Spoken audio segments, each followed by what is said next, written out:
ਛਿੱਕ ਅਤੇ ਉਬਾਸੀ ਆਵੇ ਤਾਂ ਕੀ ਕੀਤਾ ਜਾਵੇ।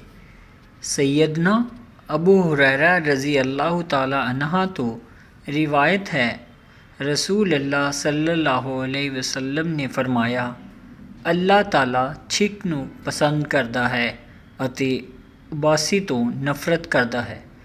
ਇਸ ਲਈ ਜਿਸ ਆਦਮੀ ਨੂੰ ਛਿੱਕ ਆਵੇ ਅਤੇ ਉਹ ਉਸ 'ਤੇ ਅਲਹਮਦੁਲਿਲਾ ਕਹੇ, ਤਾਂ ਹਰ ਸੁਣਨ ਵਾਲੇ ਦੇ ਲਈ ਜ਼ਰੂਰੀ ਹੈ ਕਿ ਯਰਹਮੁਕੱਲਾ ਕਹੇ, ਅਤੇ ਜਦੋਂ ਕਿਸੇ ਨੂੰ ਉਬਾਸੀ ਆਏ ਤਾਂ ਜਿੱਥੋਂ ਤੱਕ ਹੋ ਸਕੇ ਉਸ ਨੂੰ ਰੋਕੇ ਅਤੇ ਹਾ ਨਾ ਕਹੇ, ਕਿਉਂਕਿ ਜਦੋਂ ਆਦਮੀ ਉਬਾਸੀ ਲੈਣ ਦੇ ਲਈ ਮੂੰਹ ਖੋਲ੍ਹ ਕੇ ਹਾ ਕਰਦਾ ਹੈ ਤਾਂ ਉਹ ਸ਼ੈਤਾਨ ਹੁੰਦਾ ਹੈ ਜੋ ਉਸ ਦੇ ਢਿੱਡ 'ਚੋਂ ਹੱਸ ਰਿਹਾ ਹੁੰਦਾ ਹੈ।